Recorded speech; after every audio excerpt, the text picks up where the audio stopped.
Fala pessoal, tudo bem? Meu nome é Matheus Oliveira, eu sou aluno de licenciatura em História pelo Centro Universitário Internacional Uninter e hoje estou aqui para falar a respeito dos impactos das grandes obras na realidade das cidades brasileiras. Eu irei falar especificamente de Altamira, no estado do Pará, na região norte do país. Eu irei tratar a respeito de duas construções específicas, que é a construção da BR-230, conhecida como Rodovia Transamazônica, e a construção da usina de Belo Monte. A rodovia transamazônica ela foi projetada em decorrência de uma grande seca no Nordeste no início da década de 70, durante o governo do general Emílio Garrastazu Médici. A rodovia transamazônica ela surgiu como um projeto do Programa de Integração Nacional PIN, a fim de promover uma integração interregional. Esse trecho cortaria toda a Amazônia no sentido leste-oeste, uma extensão de 3.000 quilômetros e interligaria essa região com o Nordeste. No projeto inicial, o trecho sairia de Cabedelo, como nós podemos notar aí na imagem, no estado da Paraíba, até Benjamin Constant, na região norte, ligando-se com Peru e Equador. E eu quero trazer para vocês que, se nós olharmos atentamente, ela sairia de Cabedelo até Benjamin Constant na região norte do país. E posteriormente há uma alteração nesse projeto e ela passa a ir de Cabedelo, no estado da Paraíba, até o município de Lábrea, na região amazônica ainda. Qual que é a lógica do projeto da BR-230, já que nós estamos tratando dos impactos dessas grandes obras brasileiras? Primeiro, quero trazer dois apontamentos para você. E o primeiro deles seria trazer um desenvolvimento para uma região pouco desenvolvida. E o segundo é resolver a questão da seca no Nordeste. A respeito de trazer esse desenvolvimento para essa região que é pouco desenvolvida, nós temos a região norte como sendo pouco acessível e justamente esse projeto funciona como uma forma de tornar essa região acessível e, posteriormente, aumentar o seu quantitativo populacional, né? E, consequentemente, trazer esse desenvolvimento para essa região. Ou seja, esse projeto funcionou como uma forma para aumentar o quantitativo populacional, que, consequentemente, aconteceria o desenvolvimento da região, obviamente, e resolver a questão da seca no Nordeste. Nós estamos vivendo, nesse período, uma dificuldade na região Nordeste, ou conhecida por alguns como polígono das secas. Nós temos uma indisponibilidade na questão da água e, consequentemente, há um padecimento da autoridade, do presidente, para criar esse projeto como forma de escoamento da população da região Nordeste para a região Norte. Eu trouxe um trecho do livro de Oswaldo Seva, Temotumon, que ele deixa bem explícito uma coisa bastante interessante, que é a propaganda governamental funcionando como um principal mecanismo para promover esse escoamento, fazendo com que o Norte, né, estivesse sob um olhar de um lugar que fosse possível um novo recomeço. Eu quero que você preste atenção comigo. Altamira tornou-se importante de um dia para o outro e o Xingu um novo Eldorado. A propaganda governamental, como eu tinha lido anteriormente, falo para você anteriormente, incentivou milhares e milhares de famílias a abandonarem o Nordeste das secas periódicas e o Sudeste, o Centro-Sul e o Sul com pouca terra disponível. Arrumarem para a Amazônia, onde vastas terras estavam aguardando sua chegada e garantindo melhores condições de vida do que nos estados de origem.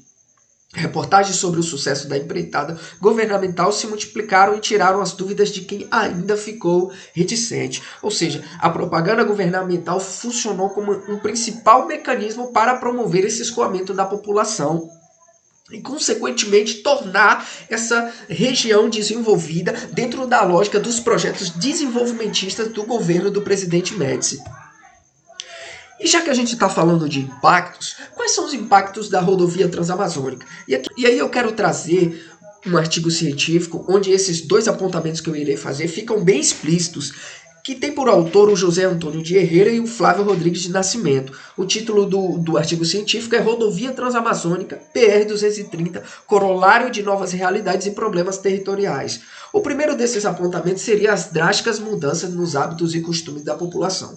Nós temos uma região aí, até então, que não é muito desenvolvida, né? Uma região que tem os seus costumes próprios de viver, os seus costumes de se relacionar, o aumento desse quantitativo populacional e, consequentemente, nós temos uma mudança nos hábitos, porque são diferentes são diferentes pessoas se relacionando. Há uma mudança nos hábitos e costumes dessa população.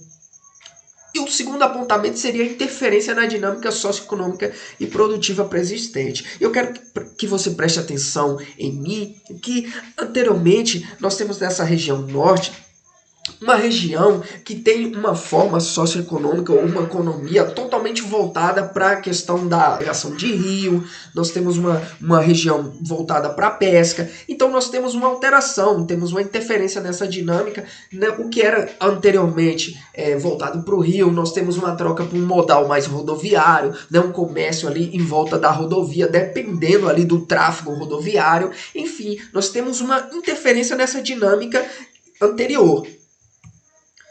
A usina de Belo Monte, ela foi fruto de um leilão com parcerias quase que unanimemente brasileiras, né? Em 2011, a Norte Energia consegue então dar início a uma das inúmeras outras tentativas de barrar o rio Xingu.